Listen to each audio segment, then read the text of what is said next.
Permulaan, silakan Ustaz. Assalamualaikum warahmatullahi ta'ala wabarakatuh. Alhamdulillah. Alhamdulillahillazi hadana lihaza wa ma kunna linahtadiya laula an hadanallah. Wassalatu wassalamu ala rasulillah wa ala alihi wa sahbihi wa wala.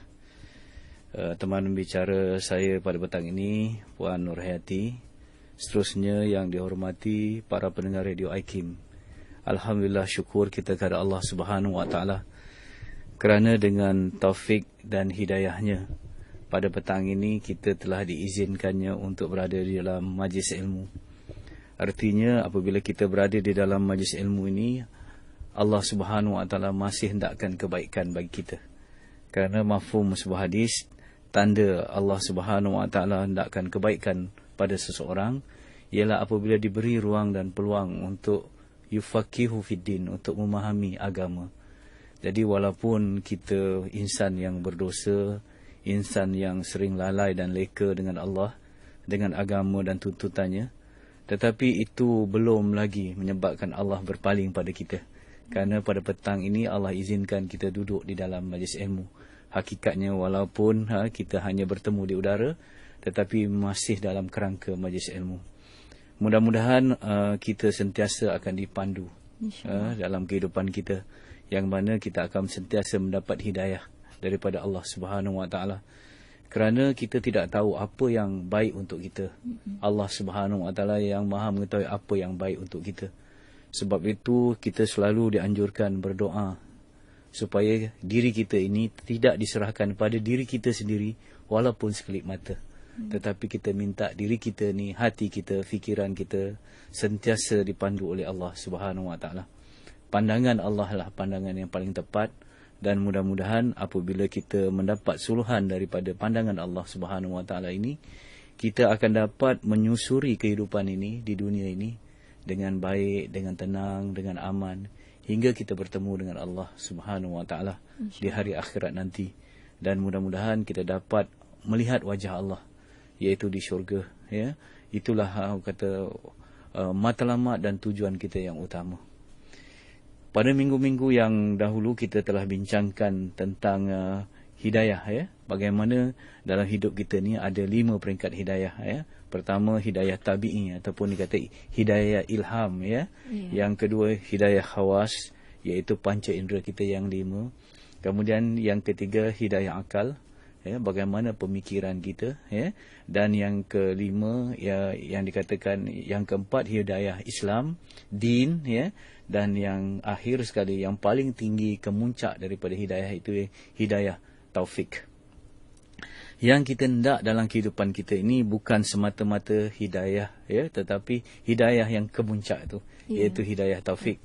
Alhamdulillah, hidayah tabi'i, ya, secara ilang kita dah dapat dah, ya. Itu untuk asas kehidupan kita dah dapat dah. Kemudian hidayah khawas, iaitu untuk merasai nikmat hidup. Kita dah dapat dah. Kita makan, rasa sedap, kita pegang sesuatu yang nyaman, kita lihat dengan indah, dengan pandangan mata. Alhamdulillah kita dah dapat. Hidayah akal pun alhamdulillah juga.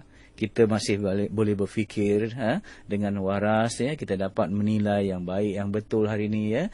Ini hidayah akal. Kemudian hidayah Islam, alhamdulillah kita dapat Islam, walaupun Islam kata Islam keturunan, tetapi ini satu nikmat yang besar juga, ya. Ni mudah-mudahan daripada Islam yang kita warisi dari ibu bapa kita, nenek moyang kita akan dapat tingkatkan kefahaman Islam itu hingga kita dapat Islam ni benar-benar macam yang kita cari. Ya, kita mencari Islam tu, bukan kita temui, ya. Dan kemudian kita nak meningkat sampai ke peringkat hidayah taufik. Jadi pada petang ini kita nak tengok, tengok, penjelaskan, berkongsi dengan para pendengar di luar sana, ya. Apa yang dikatakan hidayah taufik? Selalunya kita kata wabillahi taufik wal hidayah. Taufik dulu baru hidayah. Tetapi hari ini kita kata hidayah dulu baru taufik, ya.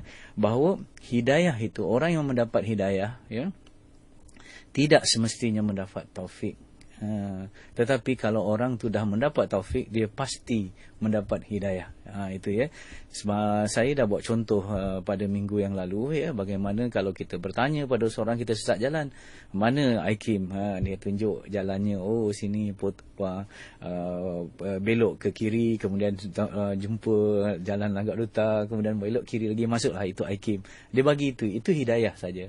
Tetapi kalau orang yang mendapat taufik, di samping mendapat petunjuk, dia dipimpin, mari naik kereta saya ataupun ikut kereta saya di depan, dia bawa terus kita ke Aikim. Itu dia kata taufik itu lebih tinggi daripada hidayah. Ya.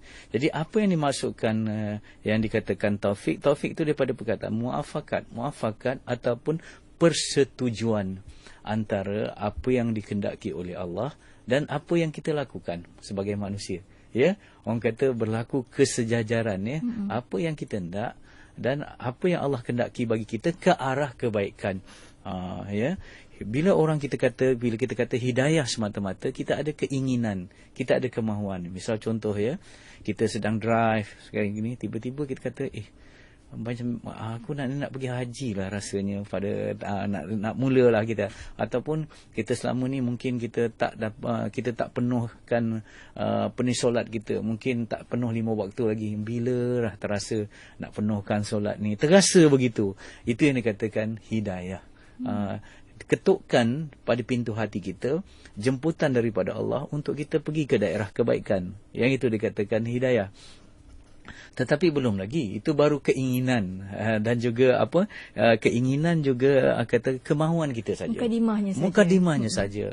Macam kita lah, kalau musim sekarang ni musim cuti, orang kata musim orang dapat kahwinan kan, kita dah dapat jemputan dah. So, dapat jemputan dah untuk pergi ke walimatur, urus macam ni, dah dapat kadnya. Tetapi belum kita pergi lagi. Ya. Tetapi yang dikatakan taufik itu ialah kemauan diikuti oleh kemampuan kita untuk melaksanakannya.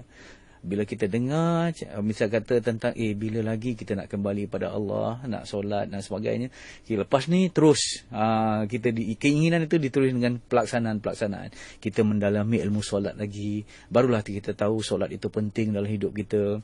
Kemudian kita dalami 13 rukun solat, kita tahu rukun fi'linya, qaulinya, qalbinya dan sebagainya. Kemudian kita tahu bagaimana yang solat yang khusyuk itu, dan kita laksanakan solat itu, dan hingga kita terasa benar solat itu satu kerehatan dalam hidup kita. Orang kata solatlah ibu segala stress management. Orang kata kan macam mana kita menguruskan tekanan, kata kesunyian dalam hidup kita. Apabila kita bertemankan Tuhan dalam solat, kita akan merasa tidak ada rasa kesunyian.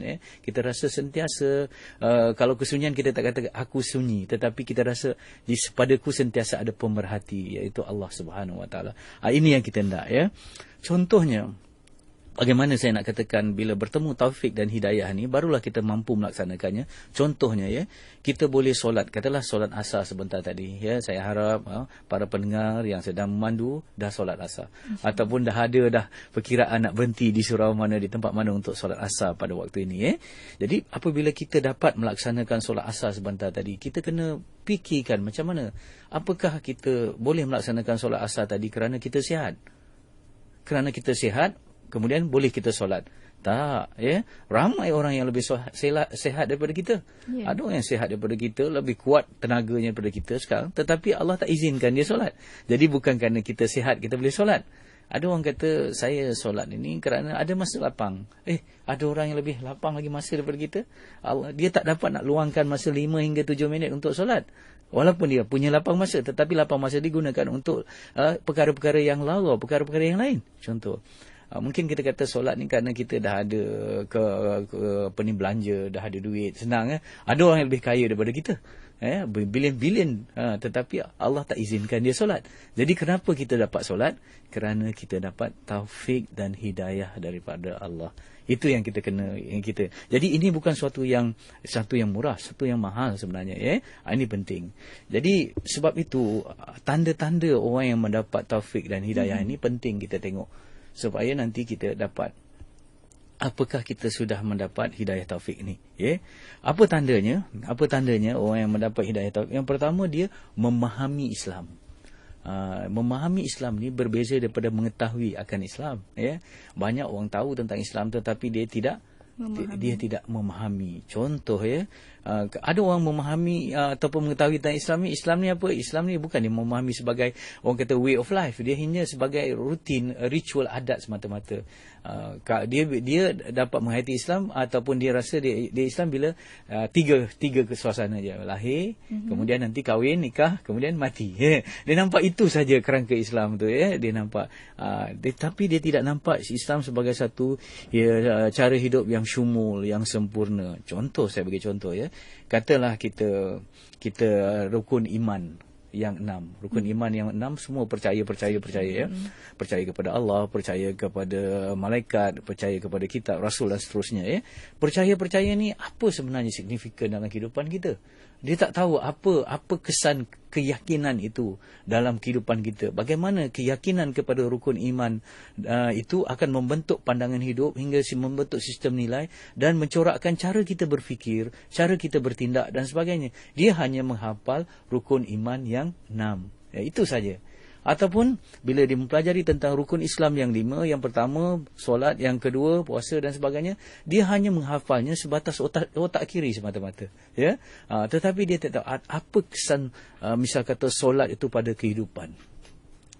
Bagaimana solat itu memberi kesan kepada kompetensinya, dalam kepakarannya, dalam misal kata dalam pekerjaannya.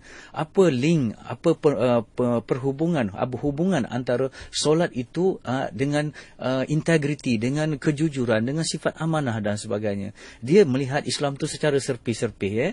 Dia kata Islam bila berada di surau, Islam bila berada di masjid. Tutup aurat hanya di tempat-tempat tertentu pada waktu-waktu yang tertentu. Dia tidak nampak bahawa menutup aurat itu ialah pakaian bagi wanita Islam pada setiap masa apabila dia tidak berdepan dengan muhramnya. Dia tak nampak begitu ya. Jadi ini yang paling tragedi dalam umat ini. Hanya mengetahui Islam, bagaimana burung kakak tua mengatakan selamat pagi, selamat malam, apa khabar ya. Kadang-kadang waktu malam pun dia selamat pagi juga kan, sebab dia tidak faham. Jadi saya dah katakan kita mesti memahami Islam secara surface-nya, secara luarannya sampai dalamnya, dan kita rasa Islam ini suatu yang penting dalam kehidupan kita. Contoh, saya bawa contoh dulu ya, bagaimana contoh ini saya bawa bukan kerana nak memperkecil-kecilkan siapa-siapa, tetapi untuk muhasabah kita bersama ya. Macam mana cerita di kuil kucing di kuil ashram ya. Dia cerita ni very simple ya.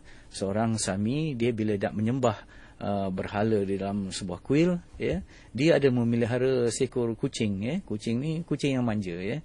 Apabila dia nak menyembah berhala di dalam kuil itu, kucing ni akan mengacau lah bila dia berjinak ni, dia pergi kat kaki dia, menggeser-geser dan sebagainya. Dia terasa terganggu. Akhirnya setiap kali dia nak menyembah berhala tu, dia ambil kucing kesayangannya tu, dia akan ambil tali dan dia ikat ke tiang di tengah rumah berhala tu. Begitulah yang dia buat. Setiap kali dia nak menyembah berhala tu, dia akan ambil kucing yang nak mengganggu tu, dia lekat kat tiang. Berlama-lama akhirnya ketua Sami ni mati, diganti oleh ketua Sami yang baru. Kucing belum mati, tapi setiap kali ketua Sami yang baru ni nak menyembah berhala, kucing ni juga akan ditambat di tiang itu. Lama kelamaan kucing ni mati, ganti kucing baru. Kemudian setiap kali ketua Sami nak menyembah berhala, kucing ini juga diikat. Akhirnya bertahun-tahun kemudian terjadilah satu ritual dalam agama ini, bahawa setiap kali ketua Sami nak menyembah berhala, dia kena cari seekor kucing dan diikat pada tiang. Jadi boleh faham ya, pendengar, mendengar, ini adalah satu orang yang tak faham langsung apa maksud awalnya. Benda itu kenapa tidak masuk, kenapa perkara itu terjadi. Inilah juga yang berlaku dalam Islam. Contohnya ya, apabila kita solat, kenapa kita solat ya? Ataupun kita rasa bagaimana yang dikatakan puasa yang memberi kesan kepada pribadi, sehingga puasa itu la'allakum tattaqun, dia boleh menghasilkan takwa ya. Macam mana yang zakat yang boleh membebaskan umat ini daripada kekotoran jiwa, hasil daripada membersihkan harta. Bagaimana kesan zakat untuk membersihkan umat, satu jambatan yang menghubungi orang miskin dan orang kaya. Dia nampak bahawa zakat ini penting dalam Islam. Bagaimana diamalkan Islam itu dengan kefahaman. Tidak, kenapa saya solat? Kerana ayah dulu solat. Kenapa ayah solat? Contoh mudah saja ya.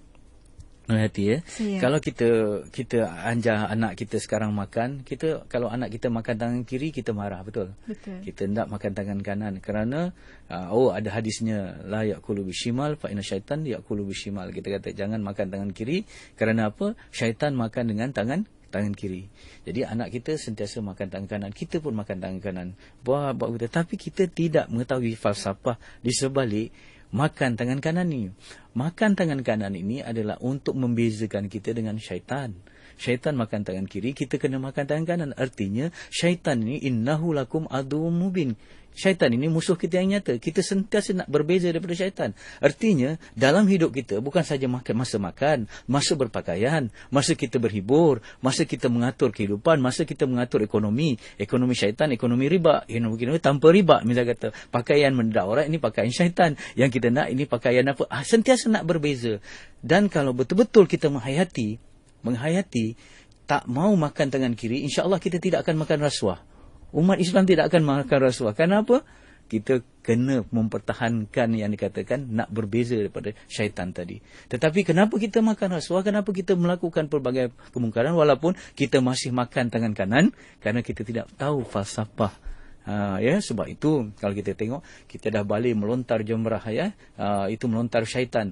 Cara hidup syaitan kita dah lontarkan di tanah suci, tapi bila kembali ke sini, bagaimana kita melontar syaitan yang sentiasa ada di sekeliling kita, ini falsafah yang kita nak. Jadi orang yang mendapat taufik, dia memahami Islam. Apabila kita memahami Islam, kita dapat merasai nanti keindahan Islam itu, bukan saja di segi teorinya, tetapi dapat kita rasai benar-benar. Itu pertama. Jadi begitu juga apabila kita contoh bila kita membaca, kita solat. Solat tu ada 3 rukun. Rukun yang kata qauli, kemudian rukun fi'li, rukun qalbinya.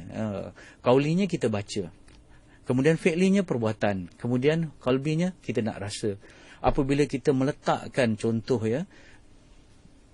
anggota yang paling mulia di dalam diri kita, apa? Dahi kita, kepala kita.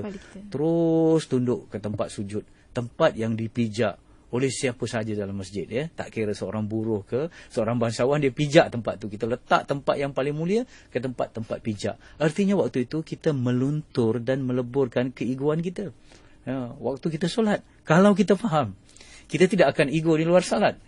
Sebab kita dah lunturkan tadi ego kita. Solat itu satu mekanisme untuk melunturkan keakuan kita, supaya kita dapat hanya merasai kebesaran Allah. Contohnya, apabila kita doa iftitah, itu aku janji kita. Aku janji, kalau orang kata inna salati wa nusuki wa mahya, berjanji.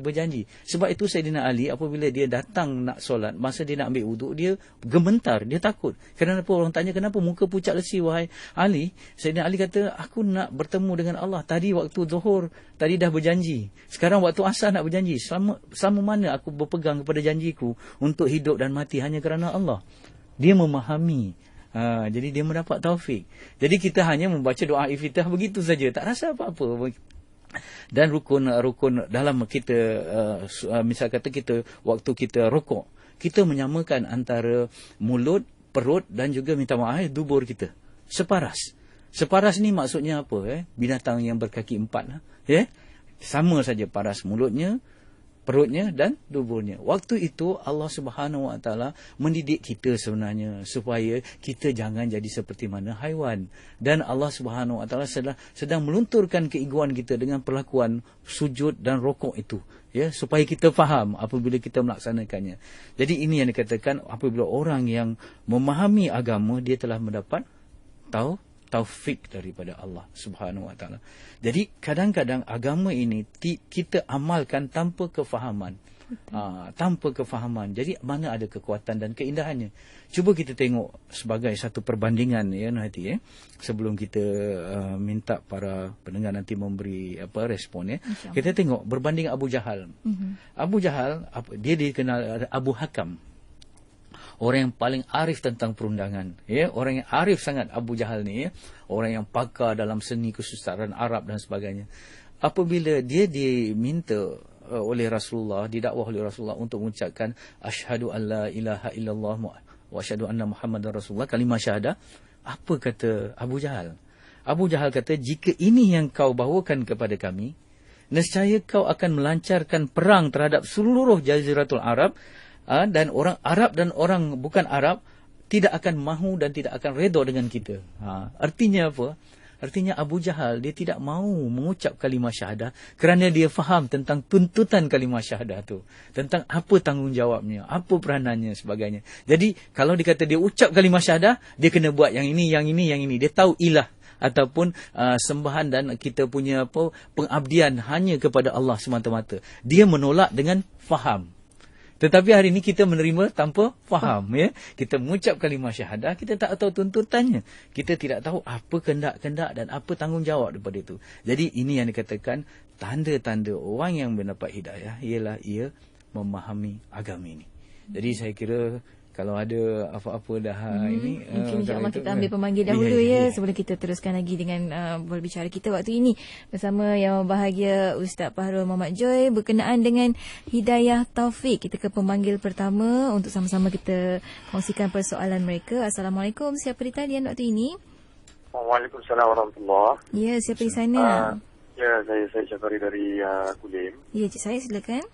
Berkenaan dengan taufik dan hidayah ni, saya nak tanya, apa status saya Ustaz nak tahu apa status seseorang tu bila dia sentiasa mengaitkan segala kejadian perbuatan dia dengan Allah. Contohnya bila ditimpa musibah pun dia dikaitkan dengan Allah, yang mana itu adalah ujian. Kemudian kalau diberi ganjaran sesuatu pun dia anggap sebagai ujian, yang mana dia akan bertahmid dan sebagainya. Tapi sembahyangnya masih tak lengkap. Dia nak sembahyang tapi kadang-kadang sembahyang tak lengkap. Macam dia lalai. Dia bukan sengaja tidak sembahyang, tapi dia lalai tentang sembahyang. Jadi status orang tu macam mana nak minta Ustaz boleh terangkan. InsyaAllah akan dijawab oleh Ustaz. Terima kasih atas soalan. Assalamualaikum. Terima kasih. Assalamualaikum. Dan kita ambil pemanggil seterusnya waktu ini untuk sama-sama kita kumpulkan persoalan pendengar-pendengar kita di talian. Assalamualaikum. Waalaikumsalam warahmatullahi wabarakatuh. Ya, siapa di sana? Nama saya Zaini. Ya, Cik Zaini, silakan. Saya mulakan dengan Bismillahirrahmanirrahim. Allahumma salli ala Sayyidina Muhammad wa ala ali Sayyidina Muhammad. Ustaz yang berbahagia. Soalan saya Ustaz, saya meminatilah rancangan Ustaz ni. Kalau boleh saya tak nak lepas lah setiap minggu kan. Kalau saya silap, tolong betulkan saya Ustaz. Ustaz dah bagi tahu dalam satu rancangan Ustaz, kalau tak silap saya 2 minggu sudah lah, tentang taufik hidayah daripada Allah Subhanahu Taala ni.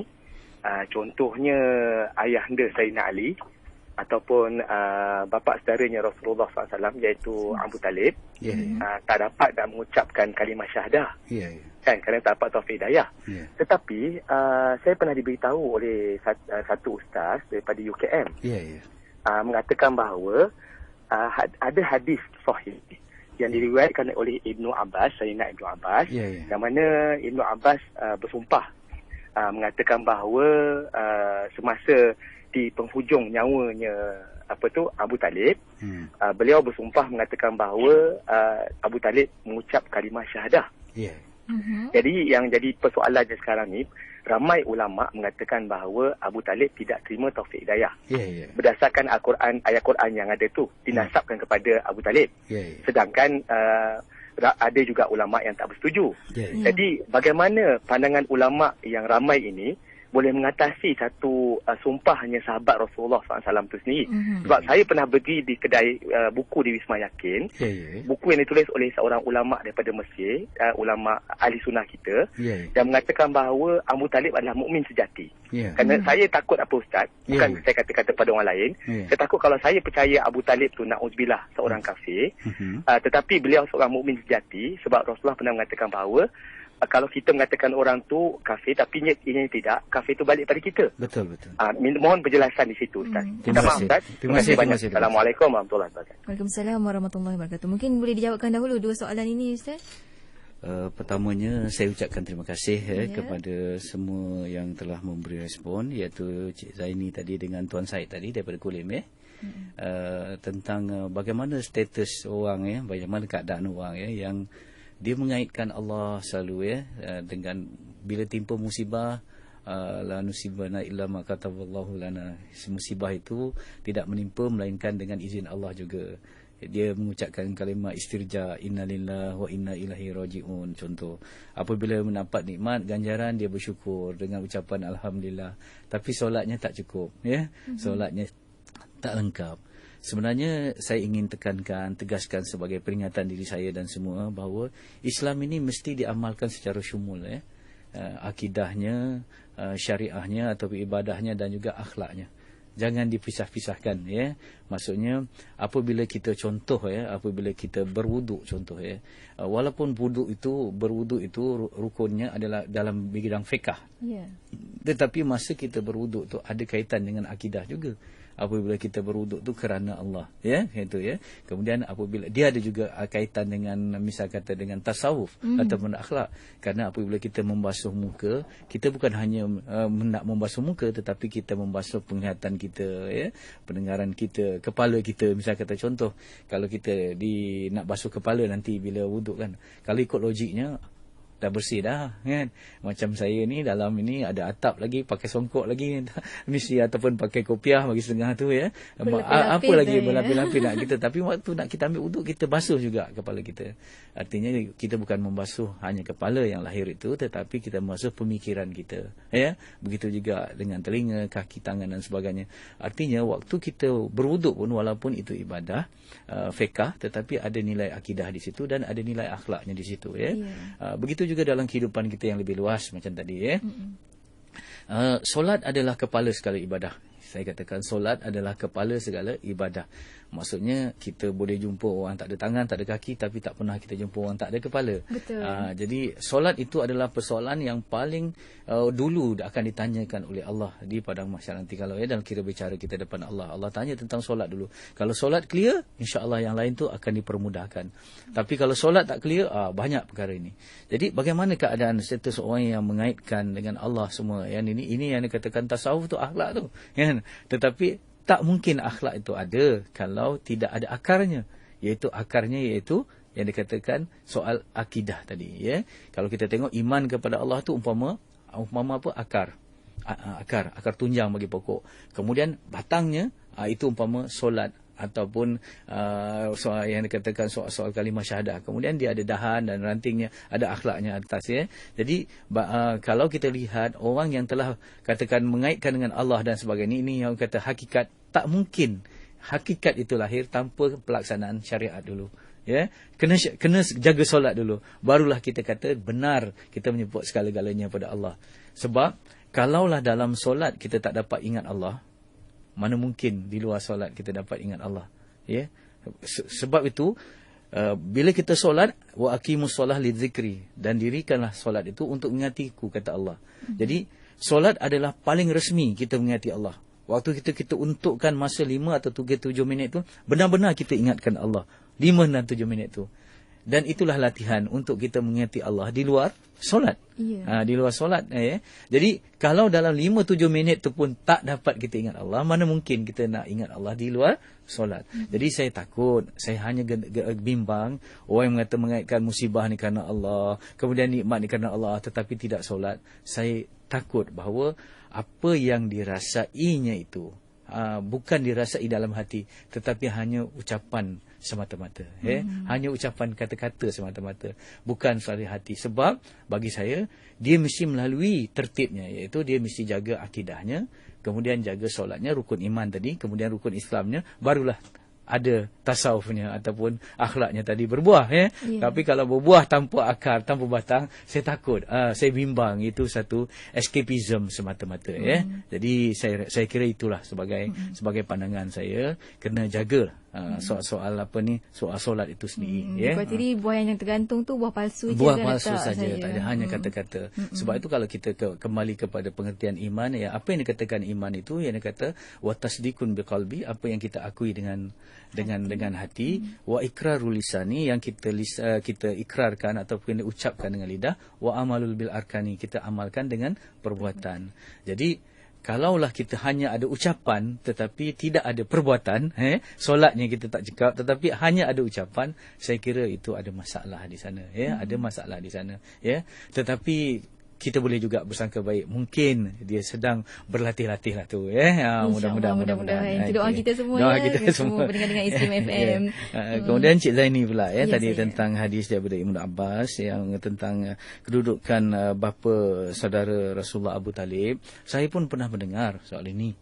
Saya pun pernah mendengar khilaf ataupun perbezaan pandangan yang agak seru juga antara ulama-ulama yang bagaimana status Abu Talib ni, apakah dia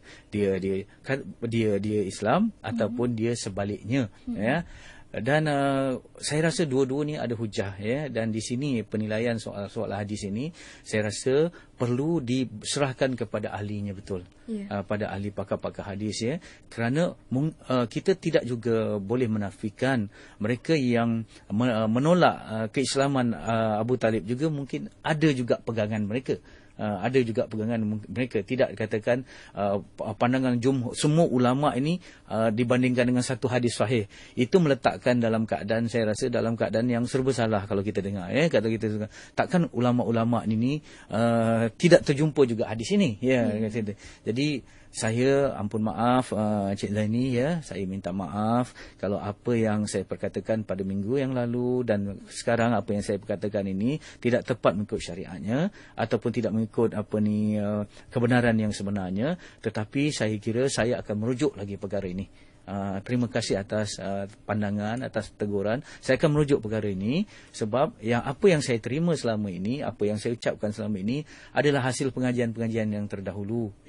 Mungkin kerana adanya cabaran sedikit begini, kita boleh menilai semula. Sebab bagi kita tidak taksub dengan satu-satu pandangan. Kita sentiasa terbuka dan bersifat lapang dada menerima kalau ada pandangan-pandangan yang lain. Jadi apa yang saya boleh jawab pada peringkat ini ialah wallahu alam. Dan insya-Allah saya akan merujuk lagi kepada mereka yang lebih arif. Minta maaf. Insya-Allah. Dan waktu ini kita nak lagi sambung panggilan kita daripada rakan-rakan pendengar kita di 0362051500. Tapi sebelum tu Ustaz, ni adalah rakan pendengar kita, seorang ibu di Facebook saya kiranya, Nasuha Balkis. Dia tanyakan soalan ni tadi berkenaan dengan tamsilan yang telah Ustaz berikan, bagaimana kalau kita makan guna tangan kanan dan kita mengelakkan daripada tangan kiri kerana kita bimbang dan kita memang sangat-sangat melawan apa yang dilakukan oleh syaitan. Jadi begini persoalan daripada ibu ini, anaknya berusia 6 tahun tapi jenis yang kidal menggunakan tangan kiri. Jadi bagaimana nak dinyatakan, nak beri pengertian yang sepenuhnya pada anaknya bahawa tangan kiri tak baik, dan sebab beliau sangat sayang anak dia ni, takutlah pula kan tak dapat nak diberikan pengertian yang sebenarnya. Bagaimana? Silakan. Buat Puan Nasuha lah saya rasa kan, bukan Puan seorang saja ada anak yang kidal. Saya pun ada 3 orang anak yang kidal dan semuanya dengan kiri semua yang lebih dominan.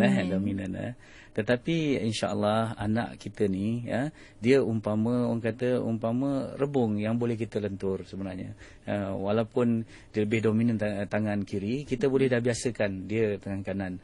Tak payah dipukul, tak payah diherdik, kerana mereka memang perlu dilatih sajalah. Bila dia makan, kita letakkan, kita kena latih ubi. Dia dah ambil tangan, dia dah cekau dah cekau dengan tangan kiri, kita ambil, letakkan tangan kanan, kita suapkan. Begitu masa kecil Jadi tak payah kita herdik, tak payah dia menunjukkan bahawa dia tahu bahawa itu satu yang tak boleh yang dia buat. Dia tahu lama-lama ialah bisa tegal biasa.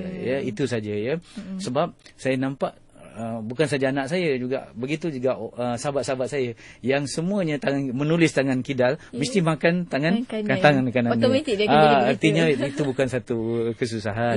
Tapi mungkin Puan Nasuha masih ibu yang muda lagi kan, saya rasa dah risau, tapi sebenarnya tak InsyaAllah. Itu satu persoalan yang mudah InsyaAllah. Tak ada masalah. Berdoalah kepada Allah SWT, dan mudah latih, biasakan saya rasa berkat orang kata gigih dan juga kesabaran seorang ibu, perkara ini jadi mudah. Sebab itu orang kata dalam hidup ni jangan minta hidup yang mudah, pinta hati yang tabah. InsyaAllah dengan hati yang tabah Puan Nasuha akan dapat mengatasi masalah itu. InsyaAllah satu kata-kata mutiara sangat baik waktu ini, dan kita akan terus ke pendengar kita untuk InsyaAllah untuk kita kongsikan persoalan mereka. Assalamualaikum, siapa di talian waktu ini? Waalaikumsalam, saya Siti. Ya, Puan Siti, silakan. Ustaz, saya Siti ya. Ya. Ingin bertanya, setiap pelakuan, contohnya masa kita ambil uduk, tadi Ustaz cakap ada hikmahnya, basuh kepala, basuh muka semua kan? Ya, ya. Boleh tak kalau dalam masa saya mengajar anak-anak umur 5, 6, 7 tahun tu, pada dasarnya setiap perbuatan yang dilakukan itu yang dah disyaratkan ada sebab-sebab tertentu, dan pada dasarnya memang ada kelebihan-kelebihan yang dah tak boleh diungkit-ungkitkan lagi lah. Ya. Jadi macam mana saya nak terangkan, nak mengajar kepada anak-anak supaya mereka boleh melakukan, sebab kadang-kadang kita tak tahu semua banyak perkara. Ya. Jadi dekat situ macam mana saya nak terangkan pada anak-anak yang baru belajar. InsyaAllah akan dijawab oleh Ustaz. Terima kasih Puan Siti. Sama-sama. Assalamualaikum. Itu dia. Mungkin boleh dijawabkan dahulu. Ya. Ya, Puan Siti, untuk pengetahuan anak yang berumur 5 hingga 6 tahun, kita rasa belum tiba lagi waktunya untuk kita memahamkan mereka tentang falsafah-falsafah di sebalik perlakuan-perlakuan wuduk. Kita hanya mengajar dia supaya dia dapat mewuduk dengan betul. Kita hanya melihat perkara-perkara yang tersurat saja dulu, ya. InsyaAllah yang paling penting sekali ialah anak-anak 5 hingga 6 tahun dah mula kita kena disiplinkan, ya, dengan adab-adab, ya, dengan adab-adab dan juga dengan syariat, ya. Apabila dia basuh muka tu, basuh muka, kalau tak tepat pun tak apa, ya. 5-6 tahun ni basuh muka, dia tahu itu wuduk, ya, dan sebagainya. Tak payah basuh muka ni kerana apa, kerana why tu tak payah, ya. Tetapi dia hanya kepada how saja, technical saja, supaya dia dapat berwuduk dengan baik. Kemudian dia tahu wuduk tu untuk solat nanti. Dia tahu itu saja, ya. Biar dia biasa saja, ya. Kemudian setelah umur 7 tahun dia dah mula nak solat. Alhamdulillah, ya, kita dah kena latih dia solat. Solat itu package lah kan. Kalau kita seorang solat, dia kena kenal air, kena kenal najis, dia package tu, ya. Jadi apabila 7 tahun kata Rasulullah, hendaklah didik anakmu untuk bersolat, artinya dia dah selesai dah, ya. Sebelum tu kenalkan Allah, ya. Kemudian 7 tahun suruh dia menyembah Allah. Bila dia menyembah Allah, tentu pakaiannya kita tengok pakaiannya bersih, sikit sebanyak kita mengenal najis, kita kenal air dan sebagainya. Itu yang penting, tak fardu ain. Tetapi selepas itu dah tinggi tu, yang kata macam kita lah, kita guna dulu Windows 95, kemudian Windows 2000, Windows XP dan sebagainya, kan. Jadi kita updatekan kita punya program tu, upgradekan lagi. Jadi kita malangnya sekarang ni, kita solat ni ataupun kita berwuduk sekarang, Yati, ni sebagai muhasabah. Jauh sekali saya nak memperkecilkan sesiapa, kan. Kadang-kadang yang kita solat ni ilmu yang mana? Ilmu tadika dulu, tadika dulu yang ambil wuduk. Kata Ustazah, rukun wuduk tu 6 perkara, 2 kering 4 basah. Yang kita ingat, 2 kering 4 basah. Yang kering apa? Niat dengan tertib, betul. Yang basahnya basuh muka punya. Itu saja sampai sekarang ni itu je ilmu yang kita tak pernah upgrade dan updatekan, ya. Jadi macam mana nak ada penghayatan? Sepatutnya sekarang ni kita updatekan. Ini falsafah wuduk, ya. Sebenarnya wuduk ni ajaran kebersihan, daripada ajaran yang macam mana. Cuba kita tengok, very simple je. Kita adalah umat yang paling bersih.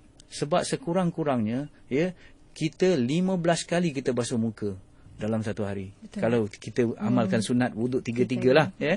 3 artinya nak semayang saat lagi sini 15. Ada tak orang di luar Islam yang membasuh muka 15 kali? Kalau membasuh telinga, kalau kita yang sunat lagi dan sebagainya. Kita nampak memang Islam adalah agama kebersihan. Sampai dikata kebersihan itu separuh daripada iman, ya. Tetapi kenapa dalam realitinya kita tak bersih? Itu yang dikatakan tadi, kita hanya mengetahui agama tetapi kita tidak memahami hubungan agama itu sebagai satu cara hidup. Balik kepada konsepnya tadi. Jadi kembali kepada Puan Siti tadi, ya, tak payah kita nak begitu falsafah-falsafahnya secara berat, amalkan saja sehingga sampai satu ketika dia akan tanya, mak, ibu, mami, mama ataupun umi, kenapa kita kena basuh muka? Waktu tu kita bagi tahu kita agama Islam ni bersih, mata kita tadi mungkin memandang yang kotor, yang sebagainya, jadi dibersihkan. Sebab itu apabila kita mengambil wuduk dengan sempurna, gugur dosa-dosa kecil kita dengan wuduk tu. Sebab apa? Wuduk itu bukan saja membasuh muka yang zahir ini, tetapi pandangan kita yang tersirat lagi itu. Jadi waktu itulah baru kita updatekan insya-Allah.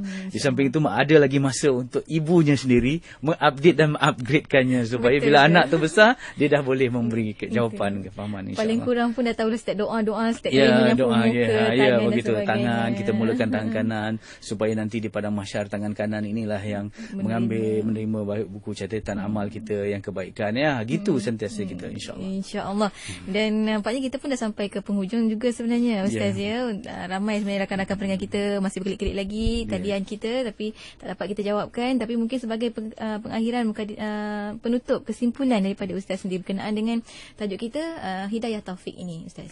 Hidayah taufik adalah satu hidayah yang sangat mahal sangat orang kata kemuncak sekali ibadat ke segala perjuangan kita. Dan Imam Ghazali ada berpesan kalau suatu yang kita cari itu berharga yang bernilai, tentulah panjang akibatnya dan kesusahan yang kita nak tempuh untuk mendapatkannya pun tinggi juga.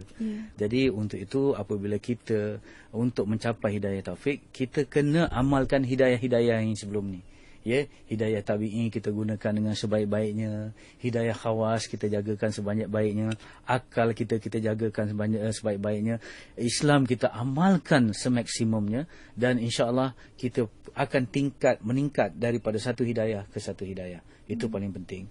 Kemudian jangan lupa kita sentiasa berusaha, di samping berusaha yang dikatakan bermujahadah untuk mendapat hidayah. Bermujahadah. Jangan kita jadikan satu escapism kita kalau saya buat pun kalau tak dapat hidayah nak buat macam mana? Kenapa kita fikir begitu? Kenapa kita tak fikir sebaliknya?